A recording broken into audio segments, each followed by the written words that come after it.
Gentlemen, one of the concerns we hear at so many different places, so many different condominiums, that if we were to go from being self-managed to being managed by Campbell or a similar type great organization, you lose your control.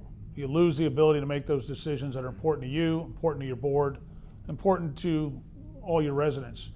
Can you comment on that, Jack? Did you see that at all with Campbell?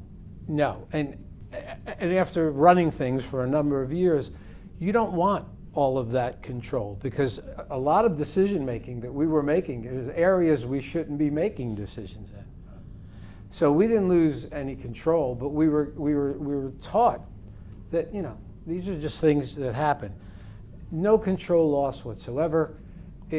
As a matter of fact, you had more control because you were able to make the right decisions and tell your residents what is a fact and what's not. The educated, informed decision. Because everyone, you know, when the decision's to be made, everyone's an expert. But if you have an expert backing you, now you know what to put out there. You make less decisions with Campbell because you don't need to make some of these decisions. Right. Some are givens.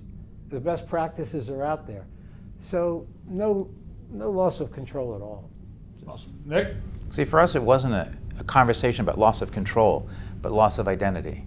There were a group of people who were somewhat noisy, I call them an echo chamber, who were concerned about losing a sense of community. We were told that if there were employees that we wanted, we could keep them, and those that we didn't want, they could be moved someplace else, perhaps. In our case, we loved our employees, and we have one gentleman there who's been there for 18 or 19 years, and so the transition for us was extremely easy from a residential point of view. There was a little bit of hand-holding with the employees themselves as they left the employ of Sky Harbor East, Inc. and became employees of Campbell. But Campbell managed that, you know, really beautifully and graciously with them. We had a problem that we had, previous boards were overly generous on health care. We had a health care program for employees that was the best you could ever find. I mean, it covered everything and at no cost to our employees. It was one of the largest line items in our budget. We could no longer afford it. And with Campbell, we were able to, that was one of the big savings, we were able to, over 2.5, 3 years, walk that down by using the options that they had access to, where an employee could make a choice.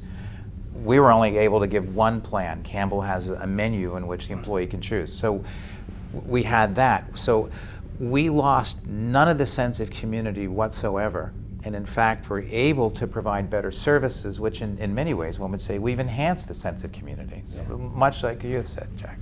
Right, Doc, how about you in terms of the feeling of being in charge, have control? Did you lose any of that when Campbell came in? No, I agree with Jack. We had more, because now we had an HR department and we had a sense of, we had some employees that all the members in the building loved, but they weren't working.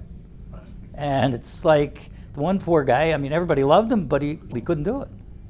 And we said, well, you know, what are we going to do? And well, he's got to be replaced, but maybe Campbell can find him another spot, which they tried to do, but he didn't want to. He took unemployment insurance, but it made it easier. And the employees are like, oh, I don't know what's going to happen. And it's like, no, if you're doing your job and you're doing a good job, you have nothing to worry about. But we probably got rid of half the staff and replaced them, not all at one time. Though. But it was, you were consulted on those decisions. It was our decision. Yeah, which is. And then Campbell made it happen.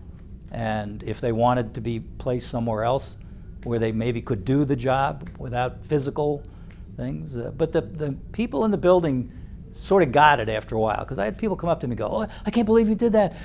That's terrible. You need, and I'm like, you want to pay somebody who's not working? They're either unable or unwilling to work. I don't know what you want us to do as a board. I mean, if you want to give them money, you go ahead and give them money, but right. It's not we coming can't through do us. that. Right.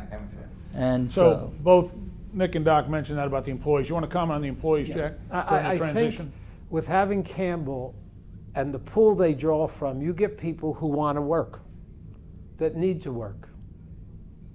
We had some great people there. They were retirees. When they retired, it just seems that the diversity that was brought into the people that we hired just added to the staff. And these are younger people who really were there to work. This is their job, their livelihood, and they acted And you're seeing better results. Yes. At the property.